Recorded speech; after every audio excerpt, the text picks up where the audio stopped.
نحمده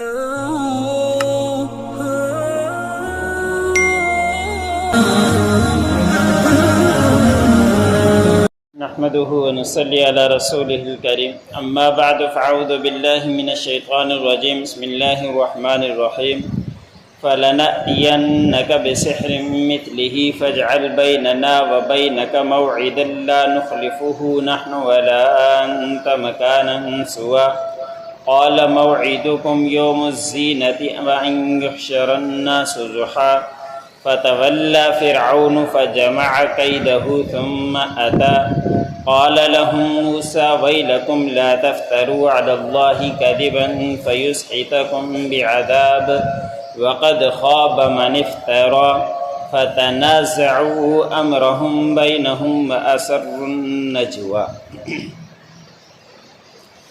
سورۃ طٰہٰ کا درس چل رہا ہے۔ اسی سورت کی آیت نمبر 98 سے لے کر 62 تک تلاوت کی گئی۔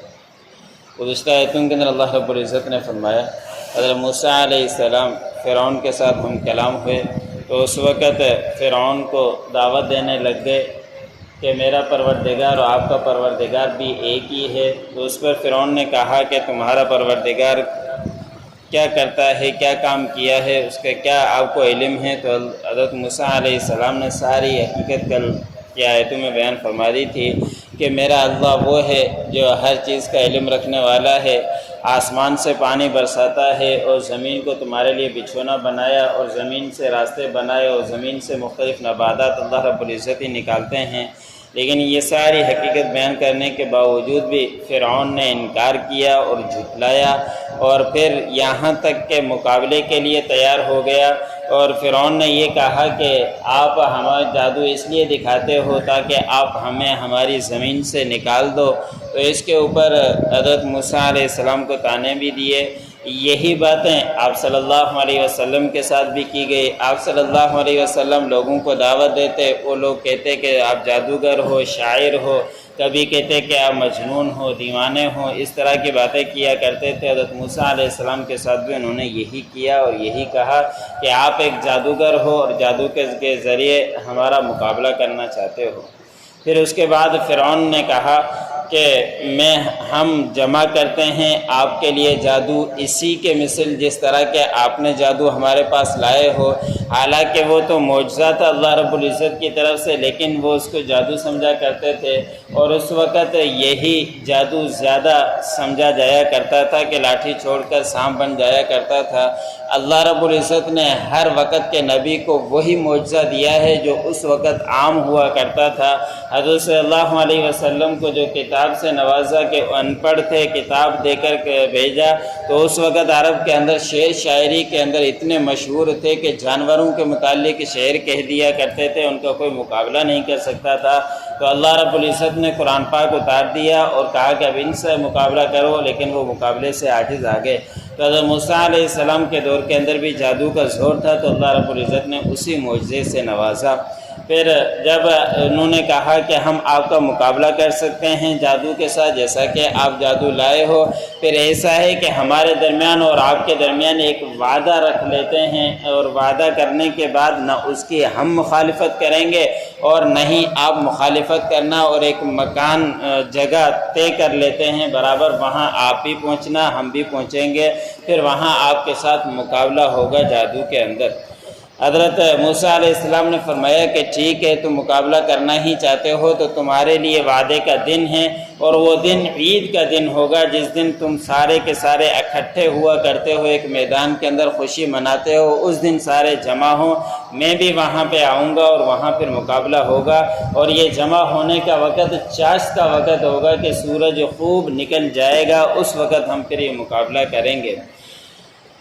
اور مفسرین نے لکھا ہے کہ اس وقت صرف فرعون نے لوگوں کو جمع کرنے کے لیے پورے اپنے علاقے کے اندر کارکن بھیج دیے کہ سارے جادوگر جمع کیے جائیں۔ مفسرین نے لکھا ہے کہ 70 سے 72,000 صرف جادوگر جمع ہوئے اور انہوں نے دو معجزات اپنے دکھائے، اور اس کے علاوہ لوگ جو دیکھنے والے تھے وہ الگ تھے، اتنا مجموعہ آ کر اکٹھا ہو گیا تھا۔ جب یہ بات ہو گئی تو فرعون نے پیٹ پھیری اور پیٹ پھیر کر اپنی تدبیریں چلانا شروع کر دی، اور پھر اپنی تدبیریں چلاتے ہوئے لوگوں کو کہہ دیا کہ سارے کے سارے جادوگروں کو یہاں اکٹھا کرو، جہاں کہیں ہیں ساروں کو پیغام بھیجو۔ حضرت موسیٰ علیہ السلام نے ان سے فرمایا کہ تمہارے لیے ہلاکت ہو، تم افطرا کرتے ہو اللہ رب العزت کے اوپر جھوٹا۔ میں کوئی جادوگر نہیں ہوں، میں ایک اللہ رب العزت کی طرف سے معجزہ لایا ہوں، اور تم اس کا مقابلہ کر کے اپنے اوپر افطرا کرتے ہو جھوٹا۔ بس ایسے نہ ہو کہ تم اس وجہ سے عذاب کے اندر ہلاک ہو جاؤ اور پھر ناکام ہو جاؤ، افطرا کے ذریعے پھر ناکامی کا منہ دیکھنا پڑے۔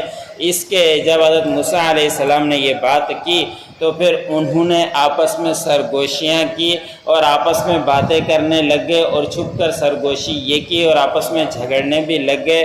مفسرین نے لکھا ہے کہ فرعون کے سردار بھی آپس میں فرعون کے ساتھ جھگڑنے لگ گئے کہ ان کی باتیں صحیح لگ رہی ہے، ہمیں ان کے ساتھ مقابلہ نہیں کرنا چاہیے۔ اور بعض مفسرین نے لکھا ہے کہ جادوگر جب اکٹھے ہو گئے تھے تو اس وقت جادوگروں نے یہ بات کہی تھی کہ ان کی باتیں سچی ثابت ہو رہی ہے، ہمیں ان کے ساتھ مقابلہ نہیں کرنا چاہیے۔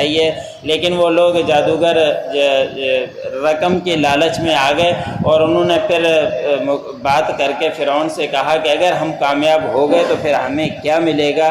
تو اس وقت انہوں نے کہا کہ تم میرے نزدیک بڑے معزز بن جاؤ گے اگر تم اس کے اندر کامیاب ہو گئے۔ پھر آگے مقابلہ ہوتا ہے، اس کا تذکرہ کل آئے گا۔ فَلَنَأْتِيَنَّكَ بِسِحْرٍ مِثْلِهِ، بس فرعون نے کہا کہ ہم ضرور بضرور آپ کے لیے جادو جمع کریں گے اسی کے مثل۔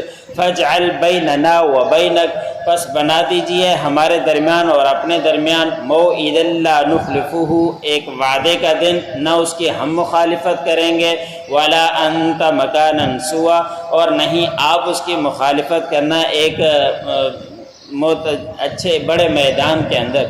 قال موعدکم یوم الزینہ، حضرت موسیٰ علیہ السلام نے فرمایا کہ تمہارے لیے وعدہ ہے عید کے دن، زینت کے دن، جب لوگ سارے اکٹھے ہوتے ہیں۔ وَأَن يُحْشَرَ النَّاسُ ضُحًى، اور وہ جمع ہونے کا دن ہے لوگوں کا چاشت کے وقت، چاشت کے وقت سارے اکٹھے ہوں گے اور عید کا دن ہوگا، اس دن اکٹھے ہوں گے۔ فَتَوَلَّى فِرْعَوْنُ، پس فرعون نے پیٹ پھیری، فَجَمَعَ كَيْدَهُ، اور اس نے اپنی تدبیریں جمع کرنا شروع کی، ثُمَّ آتَى، اور پھر مقابلے کے لیے آیا۔ قَالَ لَهُم مُوسَىٰ، کہا موسیٰ علیہ السلام نے ان سے، وَيْلَكُمْ، تمہارے لیے ہلاکت ہو، لَا تَفْتَرُوا عَلَى اللَّهِ كَذِبًا، تم مت افطرا کرو اللہ کے اوپر جھوٹا، فَيُسْحِتَكُمْ بِعَذَابٍ، پس تم ہلاک کر دیے جاؤ گے عذاب کے اندر۔ وَقَدْ خَابَ مَنِ افْتَرَىٰ، تحقیق نامراد ہوا ہے، ناکام ہوا ہے وہ جس نے افطرا کیا ہے اللہ رب العزت کے اوپر۔ فَتَنَازَعُوا أَمْرَهُمْ، پس وہ اس معاملے کے اندر جھگڑنے لگ گئے، بینہم، آپس میں، وَأَسَرُّوا النَّجْوَىٰ، اور انہوں نے آپس میں چھپ کر سرگوشیاں بھی کی۔